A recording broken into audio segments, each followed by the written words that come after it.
Timbog ang dalawang menor de edad sa Antipolo matapos mapatay ang kasuntukan na nauwi sa malagim na krimen.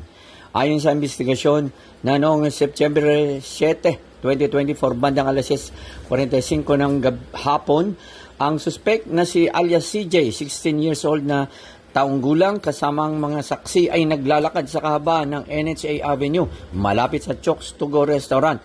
Nang makita nila ang biktimang si alias Kaloy, 14 anyos, gulang at humamon ng suntukan sa suspect na si CJ.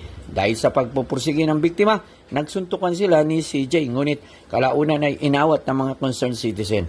Gayunpaman, sa hindi malamang dahilan, hinikayat ng suspect na si alias Rico, 17 anyos, ang biktima at CJ na muli magsuntukan. Sa suntukan, nahulog ang biktima sa simento. Hinawakan ng suspect na si CJ ang ulo ng biktima at ilang beses itong inampas sa simento ng kalsada.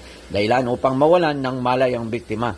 Dahil sa pinsalang natamo ng biktima, dinala siya sa kanyang mga kamag-anak sa Quirino Memorial Medical Center sa Quezon City para magamot, habang ang iba pang kaanak ng biktima ay nagtungo sa Barangay San Isidro, Antipolo City upang makipag-ayos doon sa mga kaanak ng mga suspect.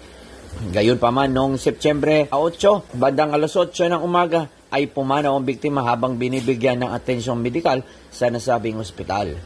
Bandang alas 2:25 ng hapon ng September 8, 2024, personal na dinala ng mga umarestong tauhan ng barangay, testigo at complainant ang mga naarestong menor de edad sa Police Community Precinct 2 Antipolo Component City Police Station para sampahan ng kaukulang reklamo. Nats Alforte reporting para sa may MHC Balita ng Bansa, kauna-unang Radio TV Internet sa Pilipinas.